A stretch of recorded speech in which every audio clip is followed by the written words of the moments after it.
मित्रांनो, तुम्हाला बी तुमच्या आईच्या, आजीच्या हातच्या वड्याची चव आठवते का?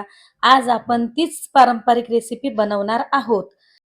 नमस्कार मित्रांनो, आज मी तुम्हाला मुगाच्या डाळीची वडी बनवून दाखवणार आहे, जी एकदा बनवली की वर्षभर साठवून ठेवता येते आणि तळल्यावर खूपच कुरकुरीत चविष्ट लागते. तर मित्रांनो, या व्हिडिओमध्ये माझी आई तुम्हाला एक मस्त ट्रिक सांगणार आहे. एकदम जबरदस्त ट्रिक आहे मित्रांनो, की मुगाची डाळ थोड्या पाण्यामध्ये कशी स्वच्छ धुवून काढायची. तर चला आता आपण बघूया आहे ना. तर व्हिडिओ त्यासाठी शेवटपर्यंत बघा. तुम्ही जर नवीन आपल्या चॅनलवरती असाल ना, चॅनल सबस्क्राईब जरूर करा, व्हिडिओला लाईक सुद्धा करा.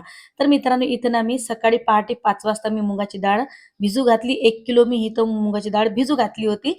तर मुगाची डाळ चांगली भिजली. मी सकाळी पहाटे यासाठी भिजू घातली, कारण की रात्रभर जर ही भिजू घातली ना, तर हे मुगाची डाळ वास मारते, इटू शकते. तर त्यासाठी मी इथं सकाळी 5 वाजता मी मुगाची डाळ भिजू घातली. तर माझ्या आईची ट्रिक हे तुम्ही बघा मित्रांनो. एकदम थोड्याशा पाण्यामध्ये सगळे जे डाळीचे टकर आहेत ना, ते काढून दाखवते. तर बघा कसं करायचं. एक मोठं पातेलं घ्यायचं, त्याच्यात खूप सारं पाणी घ्यायचं आणि त्याच पाण्यामध्ये ते बार-बार ते मुगाची डाळ धुवून घ्यायची आहे ना. मग नंतर पूर्ण स्वच्छ एकदा चांगल्या पाण्याने धुवून घ्यायची. तर तुम्ही बघू शकता, एक नंबर ट्रिक आहे. तुम्ही बी ट्राय करा. जास्त पाणी न लागता कमी पाण्यात हे मुगाची डाळ एकदम स्वच्छ धुवून निघली जाते. तर मित्रांनो, ही रेसिपी माझ्या मम्मीची अशी आहे ना, तुम्ही जर एकदा ही करून पाहिली ना, कारण हे पहा आम्ही काय करतो माहित आहे का, हे मुगाच्या डाळीतले जे टकर आहेत ना, छिलके हे जास्त आम्ही काढत नाही. एकदम मस्त पिवळी धमक अशी आम्ही डाळ हे स्वच्छ म्हणजे टकर काढून घेत नाही आहे ना. याच्यामध्ये काही ना काहीतरी थोडेफार टकर आम्ही ठेवतो. तर आम्ही अशी डाळ धुतो आणि अशा डाळीच्या तुम्ही वड्या एकदा नक्की करून बघा. एवढी चव जबरदस्त लागते ना, खूपच भारी लागते. तर तुम्ही अवश्य अशी एकदा वडी तुम्ही बनवून बघा. तर आता काय केलं, जे वड्याची डाळ धुतली ना, ते एका कपड्यावर, ओढणीवर, कॉटनच्या कपड्यावर तुम्ही सुकू घाला. कारण सुकू जर घातली ना, तर ही जास्त चिटकत नाही जेव्हा आपण वड्या टाकतो तेव्हा, आणि लवकरात लवकर सुकून जातात हे वड्या. तर संपूर्ण डाळ हे धुवून घेतली. तर बघू शकता आम्ही जास्त टकर या डाळीचे काढले नाहीत. जेवढे याच्यात मी टकर ठेवले ना, थोडेफार, तर एकदम चविष्ट ही वडी लागते. तर तुम्ही एकदा नक्की ट्राय करा आणि कमेंट करून नक्की सांगा. तुम्ही कशा वड्या बनवता ते पण कमेंट करून नक्की सांगा. तर मित्रांनो, हे डाळ आता मस्त सुकली. तर आता आपण थोडं थोडं करून वाटून घेऊ आहे ना. तर हे डाळ कशासाठी सुकू द्यावं लागते, हे डाळ जर सुकली ना, तर वड्या ज्या आपण टाकतो ना, तर ते कपड्याला चिटकत नाहीत आणि जेव्हा वाढल्या ना, तर ते आपल्याला काढायला भारी जात नाहीत. आणि मेन म्हणजे सुकलेल्या डाळीच्या वड्या जर तुम्ही घातल्या ना, तर ते लवकर सुकून जातात. त्यासाठी हे मुगाची डाळ सुकूनच वाटून घ्यायची. तर हे बघू शकता, मस्त बारीक व्यवस्थित वाटून घेतलं.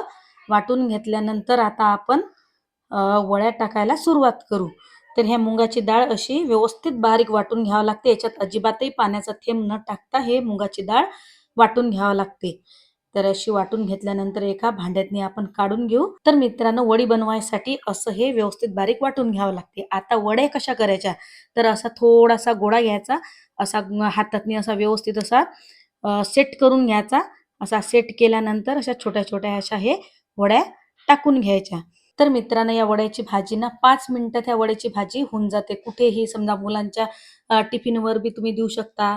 अ, ऑफिसमध्ये बी टिफिनवर तुम्ही देऊ शकता. तर लवकरात लवकर 5 मिनिटात हे भाजी तुम्ही बनवू शकता. तर म्हणून मित्रांनो, उन्हाळा लागला की बस आमच्या बायाचे कामं हेच, वड्या करू द्या, कुरवड्या करू द्या, पापड करू द्या. तर त्यासाठी उन्हाळाभर हे वड्या अशा 3 ते 4-5 किलोच्या आम्ही करून ठेवत असतो. वर्षभर पुरतात अशासाठी. अजिबातही वर्षभर याला काहीही होणार नाही, अशा हे वड्या आम्ही टाकत असतो. तर या पद्धतीने जर तुम्ही वड्या केल्या, तर तुमच्या वड्या एक नंबर चवीला लागतात. आणि तुम्ही ना एकदा ही ट्रिक करा, की जे आपण मुगाची डाळ धुतो ना, तर त्याचे छिलके जास्त न काढता थोडेफार छिलके त्याच्यात राहू द्या आणि त्या वडीचा तुम्ही टेस्ट बघा.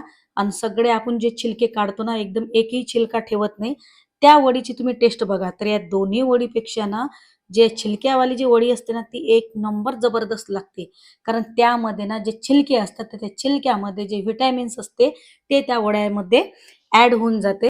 आणि म्हणून ते वडी ना चवीले भन्नाट लागते. तर तुम्ही बी करून पहा अशा आणि कमेंट करून नक्की सांगा, की तुमच्या वड्या कशा झाल्या. तर मित्रांनो, दिवसभरचं ऊन एवढं होतं ना, की बस भयंकर ऊन होतं. तर एका दिवसात हे वड्या वाढल्या.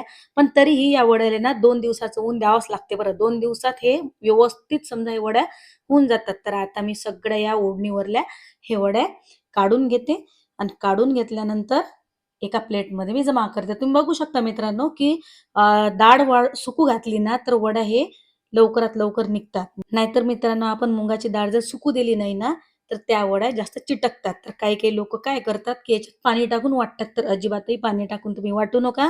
थोडीशी सुकू द्या आणि तुम्ही वाटून घ्या. एक नंबर ती वडी जबरदस्त लागते. तर हे तुम्ही बघू शकता मित्रांनो, मस्त अशा पिवळ्या धमक अशा हे वड्या आपल्या तयार झाल्या. 2 दिवसाचं होऊन गेलं मी, तर आता हे वर्षभर बिलकुल काही टेन्शन नाही. एक नंबर हे टेस्टी वड्या लागतात. तर मित्रांनो, व्हिडिओ तुम्हाला कसा आवडला? माझ्या आईची ट्रिक तुम्हाला कशी आवडली? प्लीज कमेंट करून नक्की सांगा. व्हिडिओ आवडल्यास व्हिडिओ लाईक सुद्धा करा. Bye bye. परत भेटू दुसऱ्या